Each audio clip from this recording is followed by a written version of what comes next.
Welcome back to our new cars of 2025 series powered by Nayara Energy. Now, we've already spoken of the new hatchback sedans and MPVs coming our way in 2025. Do watch that video if you haven't already. This video is dedicated to new SUVs.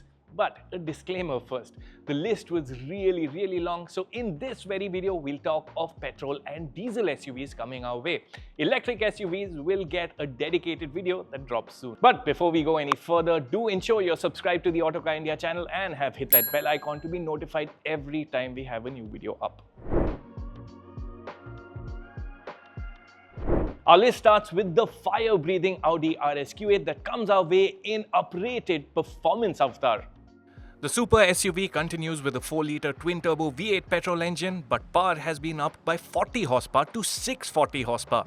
The power figure makes the RS Q8 Performance Audi's most powerful ICE car yet.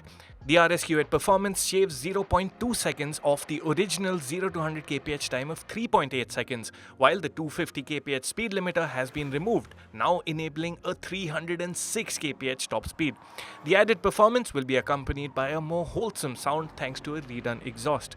Expect the RS Q8 to cost about 2.4 crore rupees ex-showroom when it goes on sale in early 2025.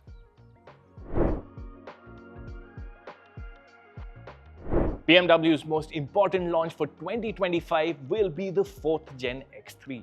The new X3 adopts BMW's newfangled oversized kidney grille, but the overall look is slick. The SUV has a nice stance and tail-end styling is more XM than outgoing X3. Slightly longer and wider than the outgoing X3, the new model promises enhanced room, particularly at the back, which is an important consideration in India. There's a wraparound look to the dashboard, and light bands have been used to great effect to uplift the look. BMW's twin-screen curved display is part of the package, and it's safe to assume the X3 will come loaded with a high-end sound system, panoramic sunroof, and ADAS for India. Engine options for India will likely include a pair of 4-cylinder engines, both with mild hybrid tech. Expect a 208 horsepower 2-litre turbo petrol and a 197 horsepower 2-litre turbo diesel. Pricing should be in the region of 75 lakh rupees ex-showroom.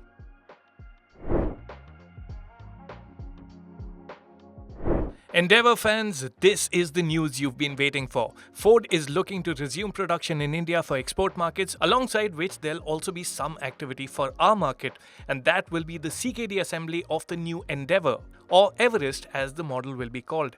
The new Everest sports a butch look with the high-set bonnet ending in a cliff-faced nose that's home to C-shaped headlamps. It's got the same lifted stance as the last gen Endeavour, and many will like it for just that. The new gen model takes a big step forwards in tech, with a 12-inch touchscreen being the talking point inside. A digital instrument cluster, panoramic sunroof and ventilated front seats are among other features of interest. As before, there'll be 3 rows of seating.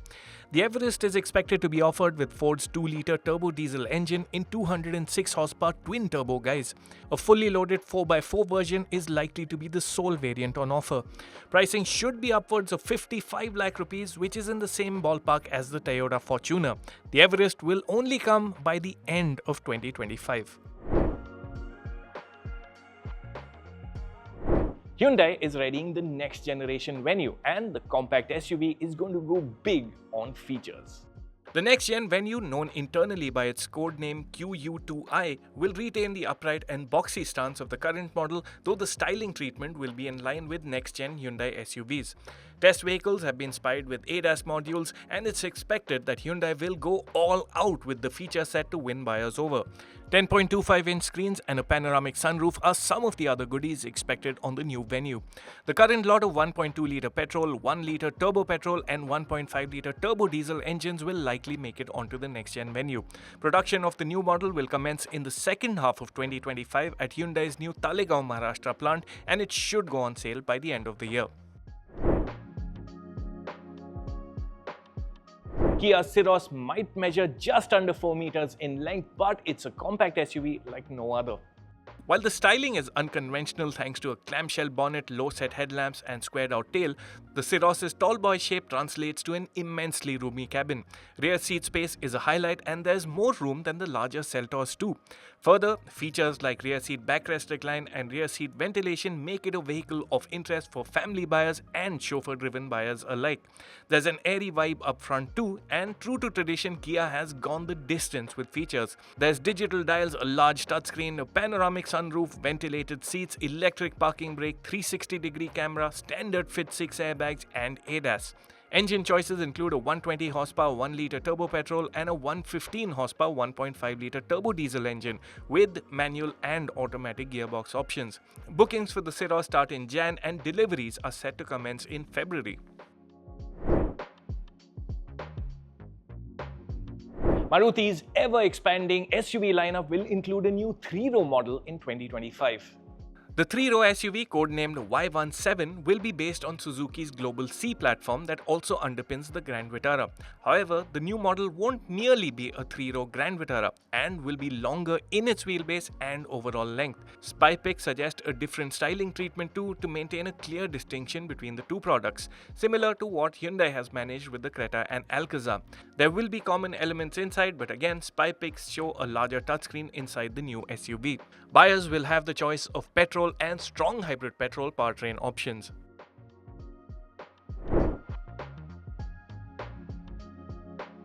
The new gen Mini Countryman launched in India in electric form. 2025 will see the arrival of the petrol Countryman.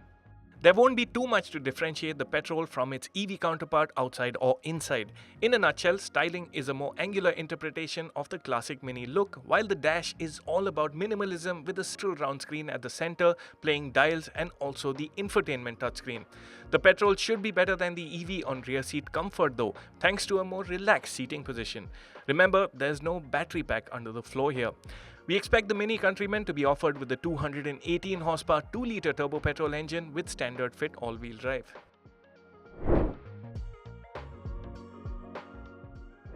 The MG Gloster facelift has been spite testing over the past year and it's slated to go on sale in the coming months. MG's big SUV will sport new front and rear styling and it's expected to share elements with the Australia market LDV D90.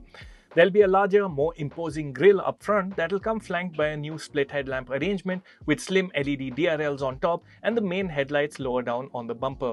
A new design for the wheels and chunkier cladding will help freshen up the sides, while the tail end will get new lighting with a connected light treatment. Changes inside could be limited to a new design for the AC vents and a redone center console. Feature additions to the already generously equipped Gloster could include dual wireless charging pads, power points for the second row, as well as an upgraded ADAS suite. The Gloster will continue to sell in 3-row Avatar with the option of a middle row bench or individual captain's chairs configurations. We don't expect any changes to the powertrain, with the 2-litre diesel engine set to continue with an 8-speed automatic transmission as well as 4x2 and 4x4 versions. This is a launch that I am personally very excited about, the new Renault Duster. The Duster nameplate will be back in India after 5 years, and what we'll get is the all-new model that's built on the CMF-B platform that underpins a number of Renault, Nissan and Dacia models worldwide. In look, the latest Duster retains the chunky stance of the original. The latest model is more squared out, and helping the outdoorsy appearance is generous plastic cladding at the bumpers and angular wheel arches. At the back, they're attractive C-shaped full LED taillights. The new Duster carries the rugged and utility-driven look into its cabin too. The dashboard is nicely turned out and angles the center console towards the driver. Taking pride of place here is a 10.1-inch touchscreen. 7-inch digital dials and a flat-bottom steering wheel are other elements of note. Renault says that the new Duster is roomier than the model it replaces, with greater shoulder room being the key highlight. Interestingly, a 3-row 7-seat version of the SUV is also in the works and will come to India in 2026. The Duster gets multiple powertrain options, but a 150 horsepower 1.3-litre turbo petrol is most likely for India. Lower spec versions could use a 1.5-litre naturally aspirated engine or possibly the Kiger's 1-litre turbo petrol engine. Front-wheel drive will be standard and all-wheel drive will be an option too. The Renault Duster will come to India at the tail end of 2025 and prices will be in the region of 10 to 18 lakh rupees ex-showroom.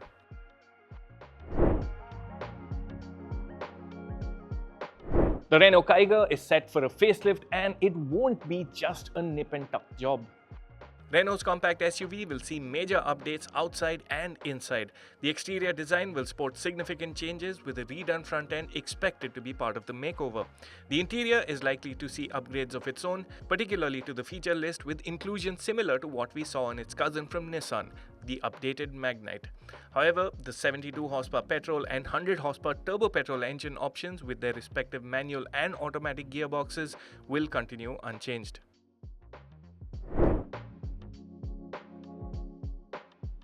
2025 is shaping up to be a busy year for Skoda, and among the new launches will be the new Kodiaq. Skoda's new-gen Kodiaq was on last year's new cars list as well, but will finally go on sale in India around mid-2025. The delay has been on account of prepping local assembly for the model.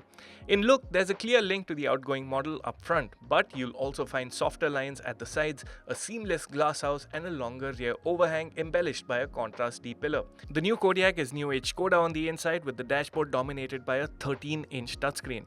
Thankfully, also included are physical dials with inset screens for the climate control system and drive modes. Digital instruments and a panoramic sunroof are also part of the package. Skoda claims enhanced interior space for all 3 rows as well as more luggage space too.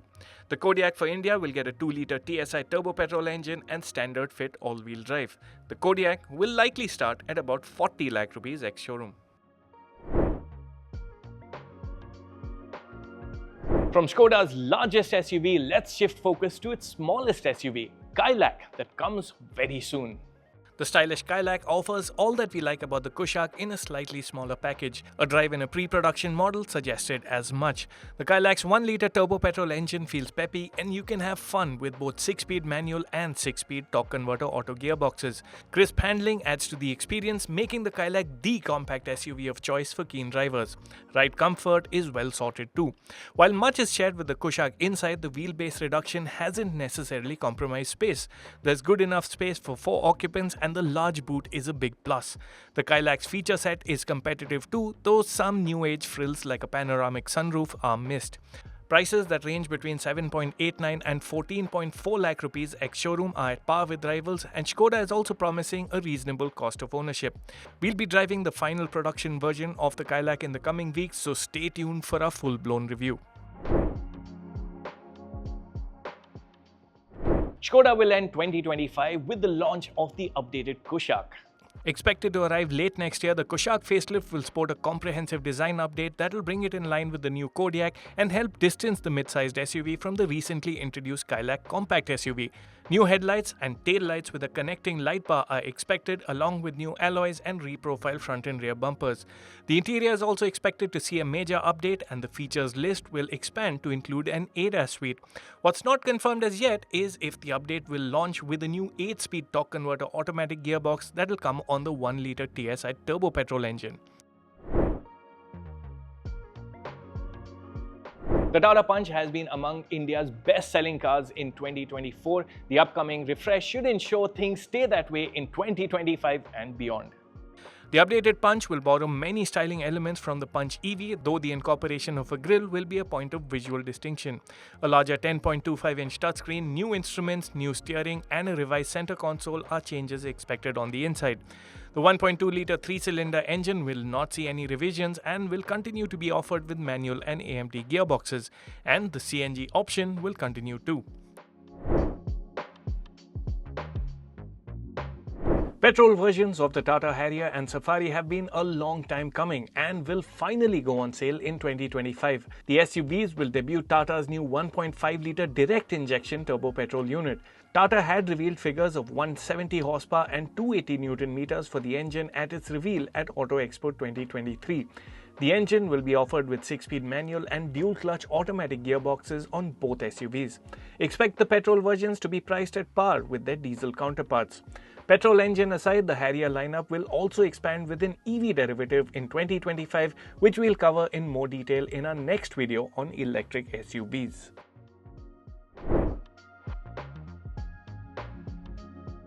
If a ladder frame chassis, 4x4 with low range and world-beating reliability are things necessary on your luxury SUV, Toyota will have something exciting for you in 2025.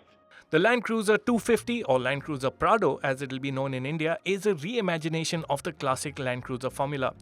There's a trending neo-retro style to the exterior, but there's no hiding this is a hard-as-nails SUV. Inside too, there's new age tech that sits amidst a functional-looking dash. The Prado will pack in quite a few comfort features, and there's the promise of enhanced middle row and third row seating as well. Toyota's trusty 2.8-litre 4-cylinder diesel will be the engine of choice for India. Land Cruisers come with a reputation for go-anywhere ability, and the Prado will not disappoint on this front. Terrain modes and 4x4 aside, the Prado also offers a front axle disconnect for enhanced articulation. Set to come to India as an import, the Prado will be expensive and could retail near the rupees 1.5 crore mark. It'll be crazy expensive, but it could just be the ultimate upgrade for existing Fortuner owners. Remember the 3-row Volkswagen Tiguan All-Space? Well, it's made way for the Volkswagen Tayron, and that model is headed to India in 2025. At 4.7 meters long, the Tayron is a pretty substantial SUV. The smooth and rounded styling though is a departure from the squared out look of the older Tiguan and Tiguan All-Space. Inside, the Tayron boasts a screen-rich interior with 10.25-inch digital instrument cluster and a 12.9-inch touchscreen, with the latter being the go-to control for many settings. An adjustable middle row gives the option to balance out space for third-row passengers. That has also been enhanced over the model change. The Tayron for India will come with a single 2-litre turbo petrol engine developing 204 horsepower. All-wheel drive will be standard fit.